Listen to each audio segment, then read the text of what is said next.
Hello et bienvenue dans cette vidéo dédiée aux techniques. Je vais t'en partager 5, hop, 5 ici, pour ne pas être victime du syndrome de la page blanche, donc pour pouvoir produire facilement du contenu, que ce soit pour tes articles, tes vidéos, tes podcasts. Je suis Gaëtan Divoire, je suis coach en web marketing et je vais te partager ces techniques qui, moi, m'ont beaucoup servi. Pourquoi est-ce que c'est important de produire plutôt que de consommer?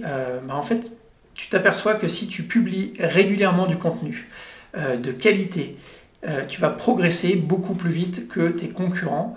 C'est aussi simple que ça, il n'y a pas 50 000 règles si tu veux augmenter ton trafic de manière naturelle. Alors, tu peux l'avoir de manière payante évidemment en publicité, avec YouTube Ads, Google Ads, Facebook, etc. Mais si tu veux l'augmenter en publicité, en référencement naturel, sans publicité, pardon, il faut publier très régulièrement et du contenu de qualité. Tu peux même le faire tous les jours. Moi, j'en ai fait un défi à un moment et j'ai un site qui vivait vraiment grâce à ça. Et aujourd'hui, je vais te partager 5 de ces techniques. La première, c'est ce que j'appelle la Gilbert Montagnier. Alors ça, c'est une technique que j'ai rarement vue ailleurs. En fait, c'est très très simple. Souvent, on se dit ouais, il faut être focus pour produire, etc.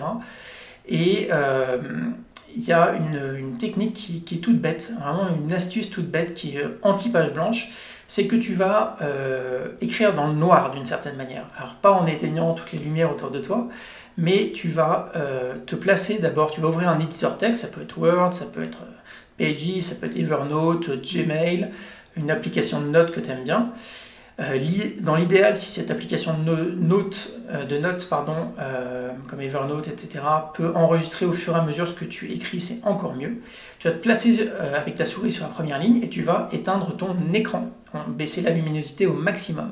Et en fait, tu vas ensuite commencer à taper. Tu vas commencer à écrire ton article. Moi, j'ai écrit plein d'articles comme ça. Même cette vidéo, c'est tout bête, mais j'ai commencé à taper le plan de cette vidéo comme ça. Pourquoi? Parce qu'en fait, le fait d'éteindre et de ne pas voir ce que tu es en train de taper, ça va te permettre d'éviter le syndrome de la relecture automatique tout en écrivant. Quand tu commences à ajouter des mots, tu vas aller écrire, transcrire le fil de tes pensées et tu vas enlever automatiquement le filtre de vouloir corriger l'orthographe, de vouloir mettre en forme en même temps que tu rédiges, etc. Et en fait, une fois que tu es lancé, tu vas enlever ces contraintes et souvent, ce sont ces contraintes qui paralysent, qui polluent et qui t'empêchent d'écrire de manière fluide. Donc voilà, c'est vraiment une excellente méthode. Ça marche, moi je l'ai vraiment fait plusieurs fois et je te conseille de l'essayer. Alors, deuxième technique, elle est assez simple aussi, c'est ce que j'appelle la technique des morts-vivants, la technique des zombies.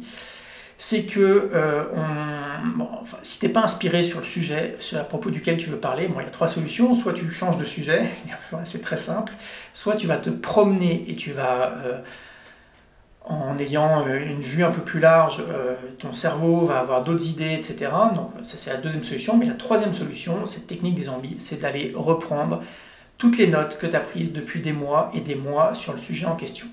En fait, je suis sûr que si tu es passionné par ton sujet, tu as lu des choses, tu as discuté avec des personnes, etc. Tu as accumulé un savoir qui est gigantesque. Tu avais à des moments des idées où tu dis tiens, ça pourrait faire une bonne vidéo, ça pourrait faire un bon article, puis en fait tu l'as enfoui dans ta mémoire, dans celle de ton ordinateur, tu as classé le fichier, etc. Et du coup, en fait, tu as oublié au final de partager ça, tu n'as pas eu le temps, tu es passé à autre chose. Mais tu peux redonner vie et faire sortir de la tombe des notes absolument passionnantes, même des anciens articles, etc. Et les ramener à la vie, les ressusciter. Donc voilà, moi c'est vraiment une méthode que j'utilise, je l'utilise même pour faire cette vidéo, c'était un ancien article, et puis j'en ai reparlé dans un mastermind à des partenaires qui m'ont dit « Ah mais attends, mais c'est génial cette idée, hop !» Et là j'en fais une vidéo. Donc voilà, donc moi j'ai des notes dans plein de trucs, dans Google Drive, dans Dropbox, dans Evernote et tout. Et voilà, j'ai rangé, j'ai publié, et tu peux réutiliser du contenu que tu avais commencé à produire, à réfléchir de manière très facile. Troisième technique, c'est la technique de la structure. Alors, pourquoi structure? Simplement parce que quand on écrit, souvent, on suit le fil de la pensée en disant « Bon, voilà, j'ai une idée de départ, je pars là-dessus ». Et on ne sait pas vraiment où est-ce qu'on veut aller. Et il y a des structures très simples, comme la structure AIDA, attention, intérêt, désir, action, la structure MER aussi, motivation, explication, recette, exercice.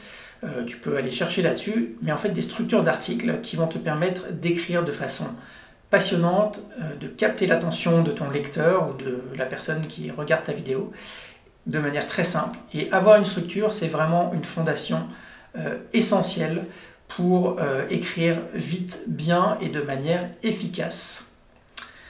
Quatrième technique, c'est la technique de l'agenda. C'est tout simple, c'est d'aller faire un plan de contenu en te disant « Ok, je partage, j'en sais rien, le mardi et le jeudi, tous les jours à 10 h, et ces jours-là, voilà ce que je vais partager sur les prochaines semaines. » Tu as plein d'idées, tu as plein, etc. Tu as plein de sujets, tu as peut-être des bouts d'articles, etc., des embryons. Au lieu de te dire à chaque fois « Tiens, aujourd'hui on est mardi, zut, j'avais dit que je publiais quelque chose à 10 h, il est 9 h 15 », tu le fais tout simplement en te disant ok, mardi, jeudi de cette semaine, voilà ce que je publie, mardi, jeudi de la semaine prochaine, voilà ce que je publie, et tu peux te faire ça, un plan de contenu sur 6 mois, 3 mois, 1 an, tout ce que tu veux. Et enfin, la dernière technique, avec la Gilbert Montagnier, c'est l'une de mes préférées, c'est ce que j'appelle la technique du prénom. Ça rejoint en fait l'avatar. Si tu ne sais pas ce que c'est un avatar, c'est la personne vraiment idéale à laquelle est destiné ton produit ou ton article.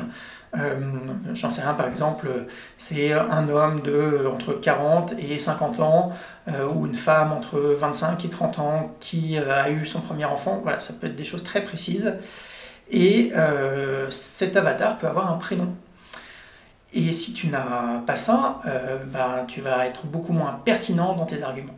Moi, ce que j'utilise, souvent, les avatars, en fait, je les connais, ou en tout cas, j'ai quelqu'un en tête que je connais très bien, un ami, ou un partenaire, ou une connaissance, et du coup, en haut de mon article, quand j'écris, donc même dans le noir, en ayant éteint mon écran, j'écris « Salut Camille, coucou Nicolas, je voulais te partager quelque chose aujourd'hui qui est très important pour moi. » Et en fait, en faisant ça, on va projeter vraiment l'image de la personne et on va l'écrire avec le cœur pour cette personne. Donc c'est vraiment important de faire ça parce que ça va t'aider à écrire du contenu qui parle encore plus au cœur, aux tripes et du contenu publié avec amour pour cette personne.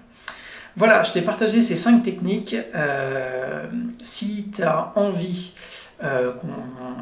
que je t'aide, que je t'accompagne, tu peux aller voir sur gaetandivoire.com/coaching-webmarketing. Je te remets le lien sous cette vidéo. Voilà, je peux t'accompagner, quel que soit l'endroit où tu en es dans ton projet, que tu sois débutant ou confirmé. Il y a énormément de choses que tu peux faire en étant accompagné, coaché au niveau web marketing, et tu vas voir que tu vas gagner un temps précieux et donc aussi des ventes si c'est, j'imagine, ton objectif.